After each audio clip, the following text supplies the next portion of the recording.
when you have this pain, we also get muscle guarding.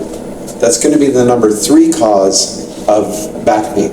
Muscle guarding and instability. Why? Because the muscles will splint the area that's injured. So if you tear a ligament, herniate a disc, or stretch or bulge a disc, the muscles are going to splint that area. What happens to a muscle that gets really tight? Think of it, if it gets really tight, the blood vessel that gets through there gets smashed. If you put a rubber band around your finger and decrease the blood flow, that finger is going to start hurting. So when those muscles go into spasm because they're trying to protect the injury, over time the muscle is going to start having more pain because it has a lack of blood flow. This is where most people misunderstand where that tightness comes from. The spine has big muscles that move you. They have small muscles that stabilize you. And those big ones everyone knows, the small ones you don't know. Because the deep stabilizers, like the multifidi, act like internal scaffolding to help hold up that spine in a nice rigid formation.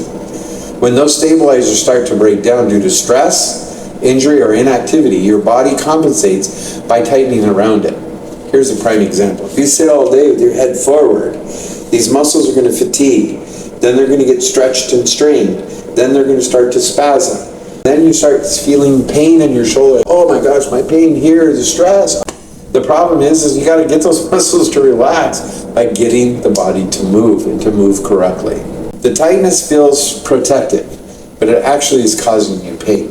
When you go to a physical therapist, chiropractor's pain management, they may give you some muscle relaxers or let those go so we can get blood flow back into there to decrease at least the muscle pain. But that won't change the facet pain, it won't change the ligament pain or the disc pain.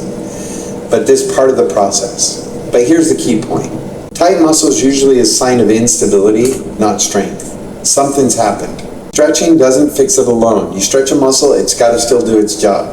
If the cause is still there, if the injury is still there, it's going to remain tight.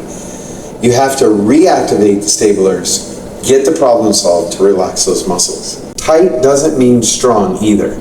It could mean very, very weak. In fact, long, weak muscles tend to be very, very tight. Short, strong muscles tend to be nice and relaxed. Usually, tight doesn't mean strong. It usually means unstable.